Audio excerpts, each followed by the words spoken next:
everybody, welcome back to Coach Hall Writes.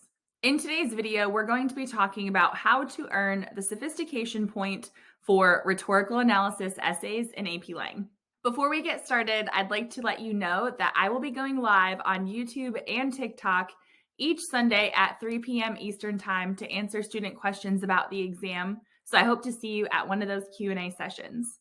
Also, if you check out the description box below, I will link the dates for the Coach Hall Writes and Garden of English YouTube Lives as well. During these sessions, Tim Freitas and I will be answering all your questions about the AP Lang exam. So now let's get to the real reason why you're watching this video. We're going to talk about the sophistication point. So if you're familiar with the AP Lang rubric, this is row C. You probably already know that the sophistication point is incredibly difficult to earn. Depending on which exam we're talking about and which essay, approximately 5 to 9% of students earn this point.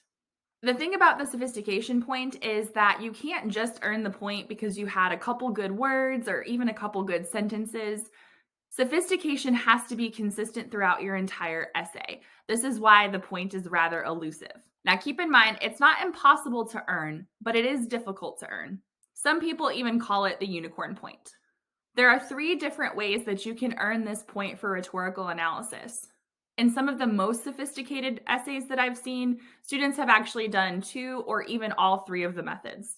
But technically, you just need one of the 3 to earn the point.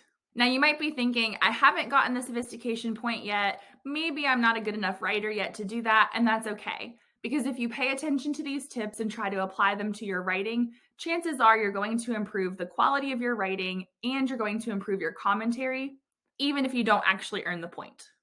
So let's talk about the way that I think is the easiest of the 3 methods. I'm not saying it's easy, but of the 3 approaches, I think this one's the easiest. And that is analysis of the rhetorical situation. For this, we want to think about the broader context of the passage itself. So here are some questions that you can ask yourself. Why does the speaker make these choices for this audience on this occasion? Now, personally, I think you should ask yourself this question for each rhetorical analysis you write, even if you're not trying for the sophistication point. But here's the thing, in a sophisticated essay, you're going to really unpack this question. We need to remember that speakers tailor their speech to their audience. If you think about your own life, you might realize that when you have a different audience, let's say your parents or guardians, you're going to make certain choices that you wouldn't make if the audience was different. Let's say you're talking to your best friend. So speakers tailor their choices to their audience to be more effective. The occasion also dictates some of these choices. Speakers also need to take the occasion into consideration. So the occasion is the context and exigence. When those components change, then different choices might be required. So notice that we really want to dig into the why behind the choices themselves, thinking about the speaker, purpose, audience, context, and exigence, the rhetorical situation. Some passages are going to be more historically significant than others.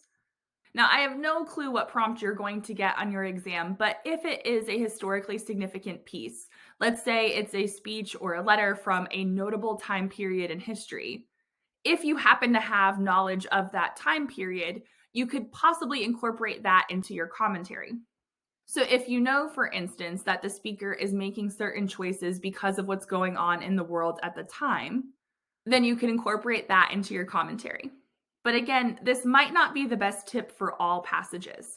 However, if you happen to be looking at a passage that's from the Revolutionary War era, or the Civil War era, or World War I or World War II, or the Civil Rights Movement, depending on the passage, perhaps that historical context is very significant, and analyzing that in your rhetorical analysis could contribute to a higher score.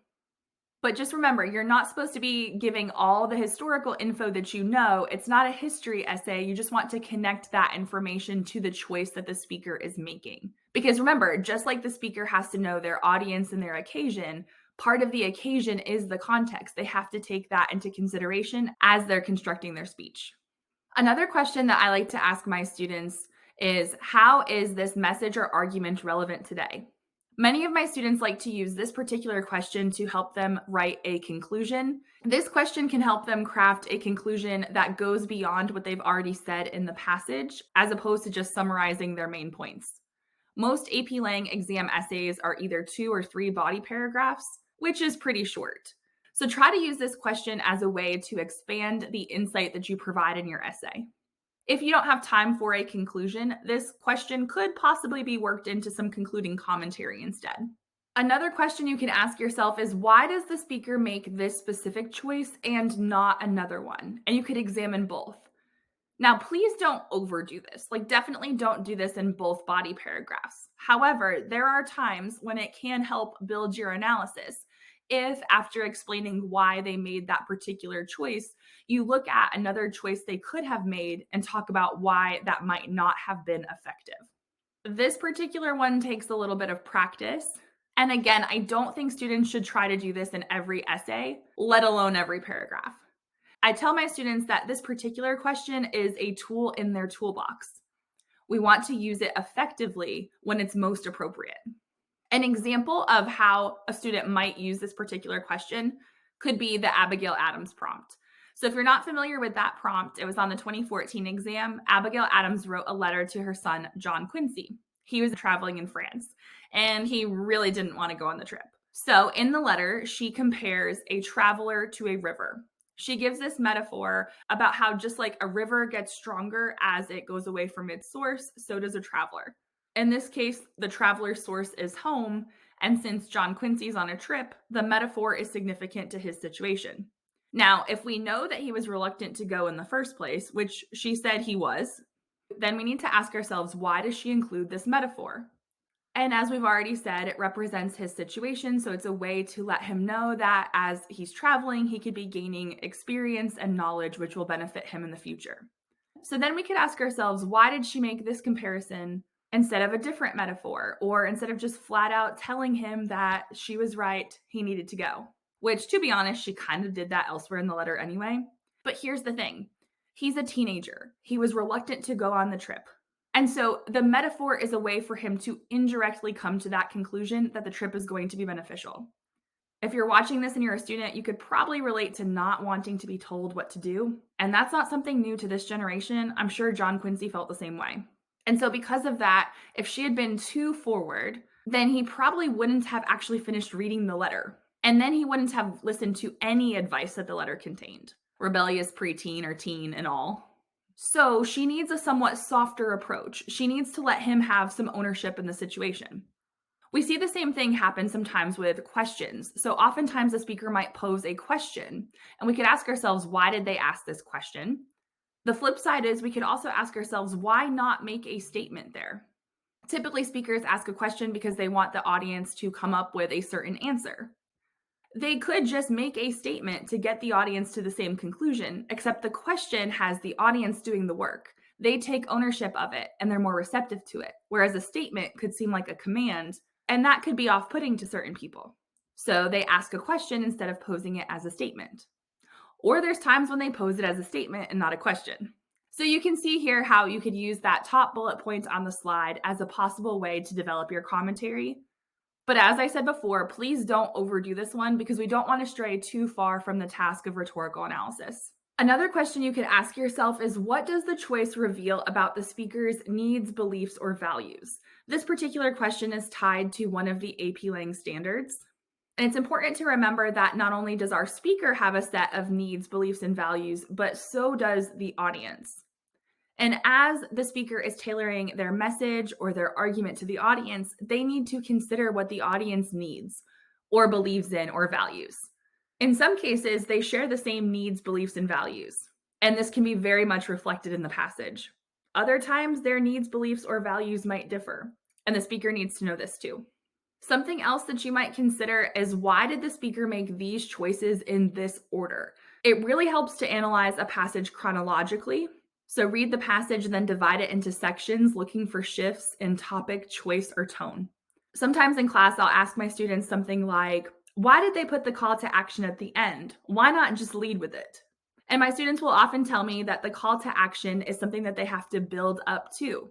If the speaker comes right out with their call to action in the beginning, They haven't built that credibility with the audience. They haven't fully proven their point. And so the audience is not likely going to be receptive to that call to action. So that's why it usually comes at the end. So as you are analyzing a passage, really think about the structure. Why are they making whichever choices you notice in that particular order? Because I promise you, the speaker thought about the order of their choices. As you are considering the structure, make sure that you connect it to the rhetorical situation, as this is going to help you possibly add more sophistication to your analysis. The second way to add sophistication to your rhetorical analysis is to analyze tensions and complexities. One question you could ask yourself is, are there any tensions or complexities in the speaker-audience relationship? I tried to give you a few examples here of some popular AP Lang prompts to show you some different speaker-audience relationships that are rather complex. We already talked about Abigail Adams and her son John Quincy, so mother-son. You could have father-son, father-daughter, but parent-child in general can be a very complex relationship. We've also got Gandhi and Lord Irwin. There's definitely some tension and complexity there. And the same applies to Banneker and Thomas Jefferson. Now, there are some prompts where I wouldn't say that the speaker and audience have a particularly tense or complex relationship. So in those cases, there are other things we might consider when trying to analyze tension or complexity. For example, you might ask yourself if there are any historical or social tensions that are addressed in the passage itself. For this one, I like to think of Sotomayor's speech, A Latina Judge's Voice, which was on the 2022 exam. In her discussion of her identity, she brings up some social tensions as well.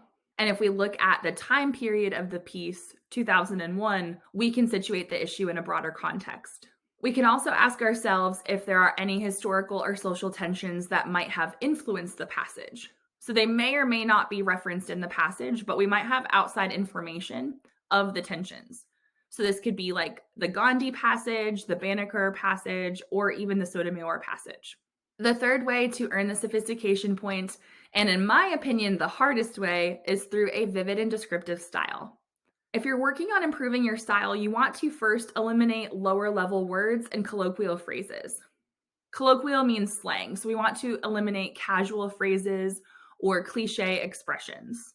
These phrases often signal limited commentary. So if you happen to say things like tugs on the reader's heartstrings, or opens the reader's eyes, or paints a picture in the reader's mind, these are rather empty expressions. They're not very precise, and so we want to try to avoid those expressions and really think about what the person is actually doing.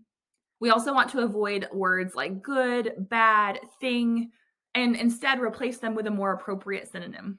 As you're writing or revising, think about adding adjectives and adverbs for more precise writing. So instead of saying he claims, maybe you change it to he boldly claims. Or instead of she asserts, maybe it's she logically asserts. Now, it's important that the adjectives or adverbs that you add in are higher level words as well, and they make sense for what you're saying. Please don't just throw in words because you think it's going to make you sound smart. AP readers can see through this. Something else that you might try if you're trying to improve your style is to work on advanced punctuation. This means knowing how to use colons, semicolons, and dashes correctly. If you're looking for more help with this, check out the description box below. I'll link some helpful videos to teach you how to use this punctuation correctly. If you also happen to be studying for the SAT or ACT, you're going to want to know these grammar rules anyway. So why not learn how to incorporate them in your writing? The last technique that I think you could try to improve your style is arguably the hardest, but if you happen to enjoy creative writing, you might like this one the best. And that is to make your own rhetorical choices. This could be using anaphora or epistrophe for meaningful repetition.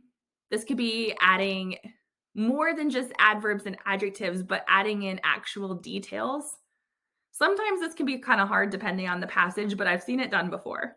You could also possibly add in a meaningful analogy or comparison. Just don't make it cheesy.